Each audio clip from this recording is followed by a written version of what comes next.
She mocked, "Oh, look at the tough guy, demanding to know where I was till 4 a.m. After she skipped our anniversary dinner, I replied, "Not anymore." She didn't know I'd already tracked her location to her ex's place. The locks were changed before she woke up that afternoon.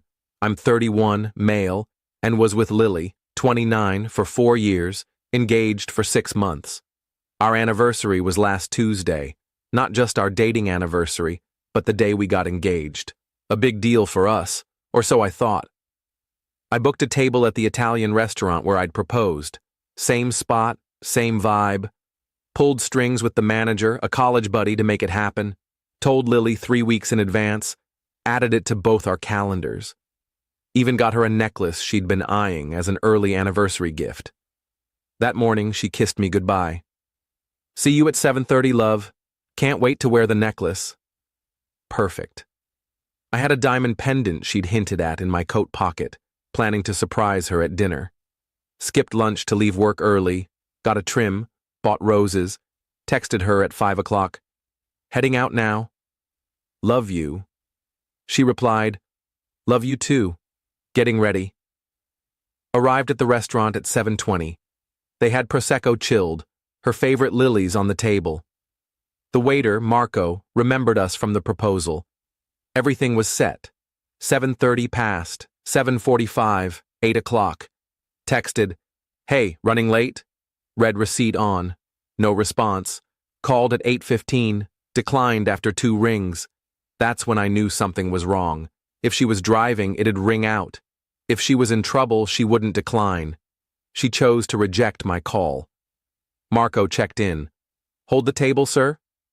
At 8:45, I paid for the Prosecco and left. Drove home to an empty house. Her car was gone. The necklace I'd bought was still in its box on the dresser.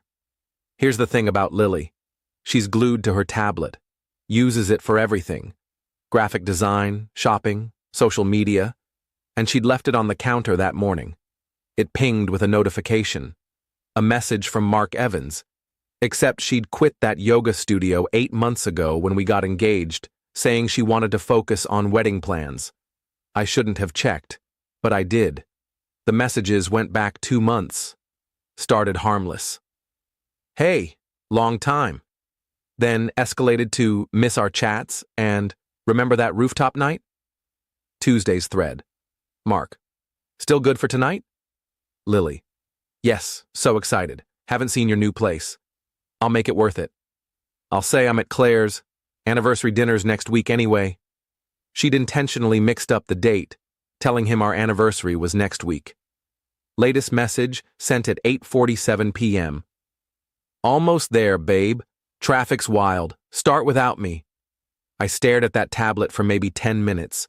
4 years, pendant in my pocket, wedding venues reserved, and she's heading to her ex's on our anniversary. Didn't text her, didn't call again. Got to work. First checked our lease. Both names, but I'd covered rent solo since she launched her business. A craft shop making maybe $200 a month.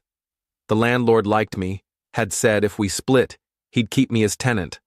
Second, wedding vendors. Deposits were on my credit card. Her name was on contracts as the bride, but I was the payer. Started emailing. Venue, cancel Torres Wilson wedding. Photographer, June booking off. Caterer, process cancellation. DJ, services no longer needed. Most deposits were non-refundable, about $8,000 lost. Worth it. At 11:30 she texted, "At Claire's, girls' night got wild. Don't wait up." I replied. Packed methodically. Her art supplies, yoga gear she never touched. Jewelry I'd given her, left it, technically gifts.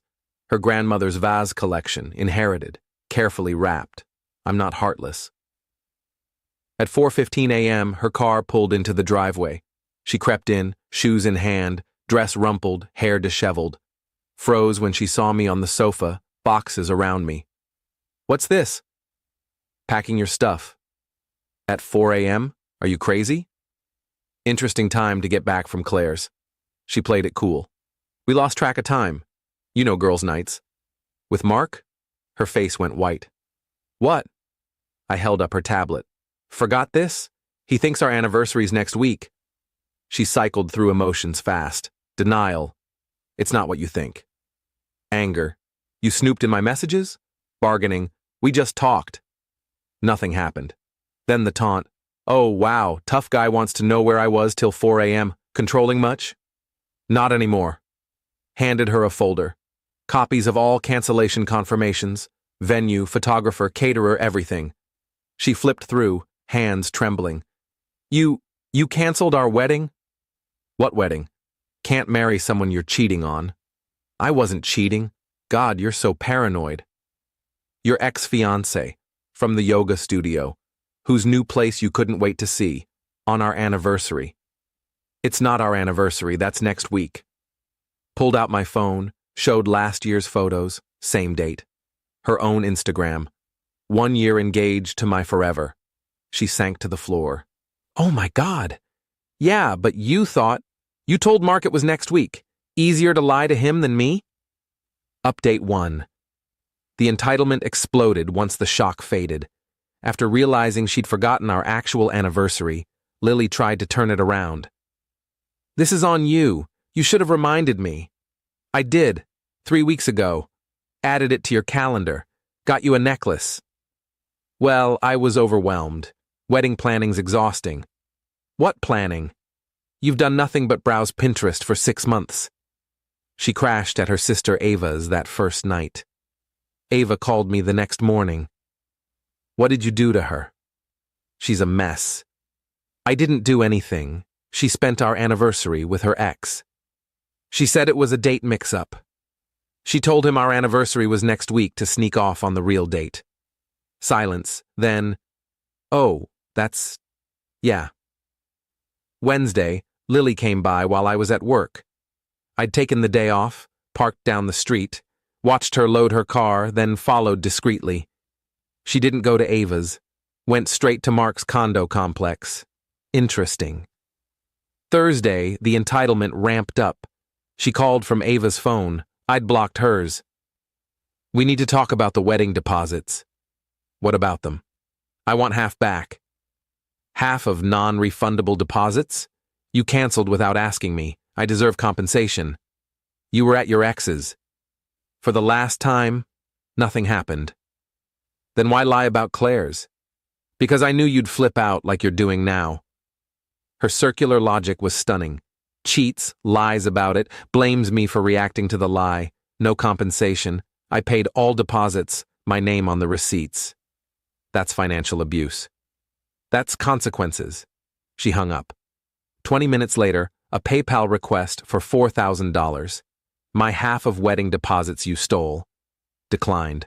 Blocked on PayPal too. Friday, she made her worst move. Posted on social media. When insecure men cancel your wedding because they're threatened by platonic friendships. Ladies, trust your instincts when something's off. Dodged a toxic bullet. Comments started supportive. Then our friend Nate chimed in. Wait, didn't you skip your anniversary dinner to hang with your ex? Lily. It was a misunderstanding. But you told him it was next week? Sounds like deliberate deceit orthodox. The tide turned. People asked questions. She deleted the post within an hour, but screenshots spread. Then Mark's girlfriend joined the conversation. Yeah, Mark had a girlfriend. Sophie, together 8 months. She saw the screenshots and messaged me. Was Lily at Mark's Tuesday night? According to her tablet, yes. That lying. He said he was at a work event. His work event lasted till 4 a.m. Can you share those screenshots? Did better. Met her for coffee. Showed her everything. 2 months of texts, anniversary night plans, new place messages. Sophie was calm, sharp. He doesn't know I know. I want to do this right. Got it. I'm packing her stuff now. Is she staying with him? Think so. Her car's at Mark's daily. Sophie's smile was chilling. Perfect. Saturday afternoon, a text from an unknown number. This is Mark. We need to talk, man to man. No thanks. Lily's staying here and it's causing problems. She needs her stuff from your place. It's packed. Ava can grab it. She says you're holding her grandmother's vases hostage. They're wrapped in the garage, like I told her. Look, I don't want trouble. Sophie's suspicious, and Lily needs somewhere stable. The nerve. He wanted me to take back my cheating fiancé to save his relationship. Not my problem. Or Lily's. It's yours and Sophie's. You told Sophie? She asked. I answered. You spiteful jerk. You wrecked my relationship. You did that by inviting my fiancé over while lying to your girlfriend. He hung up. An hour later, Lily called from another number. You told his girlfriend? What's wrong with you? She asked if you were there Tuesday. I said yes. Truth stings? She kicked him out. He's homeless because of you. He's homeless because he cheated. You're homeless because you cheated. See the pattern? Where am I supposed to go? Not my problem. Final update. Watching Lily and Mark's fantasy world collapse has been almost cathartic. After Sophie kicked Mark out, he tried moving in with Lily at Ava's. Ava shut it down. I'm not housing my sister's affair partner, are you crazy? So there they were. Two cheaters. Nowhere to go. Mark landed in a motel. Lily bounced between Ava's couch and her parents' place 2 hours away. Then, Lily's entitlement hit new peaks. She started a crowdfunding campaign. Help me recover from financial abuse. Claimed I'd trapped her financially and canceled her dream wedding as punishment. Goal, $10,000 for rent and moving costs. She raised $50 from her mom. Meanwhile, Mark faced his own fallout. Sophie was his business partner in their yoga studio, 60% hers, family funded, 40% his. She offered a buyout, fair value minus his work event hotel costs. Turns out Lily wasn't his only side piece. Sophie had receipts, credit card charges, security footage of him with other women, not Sophie.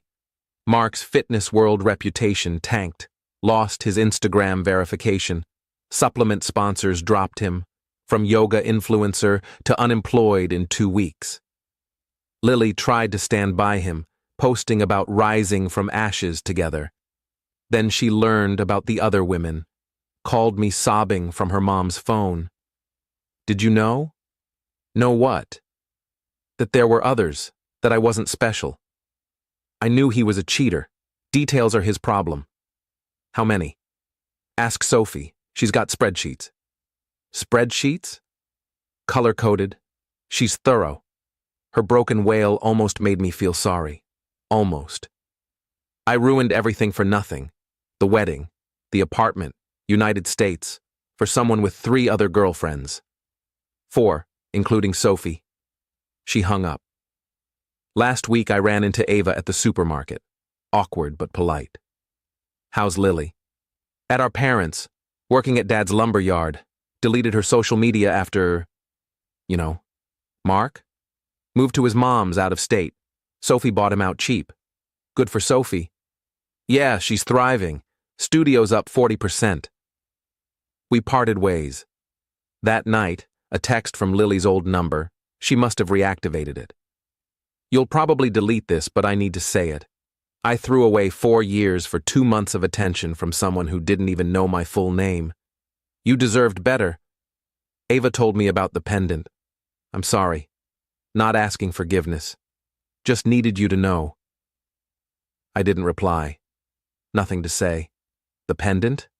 Returned it. Used the money for a solo trip to New Zealand. Always wanted to go. Posted one photo. Pure scenery. No caption needed. My apartment's calm now. Started dating Sarah from my hiking group. She values anniversary dinners and hasn't mentioned any yoga exes. Lily's in her hometown, probably selling nails at her dad's shop.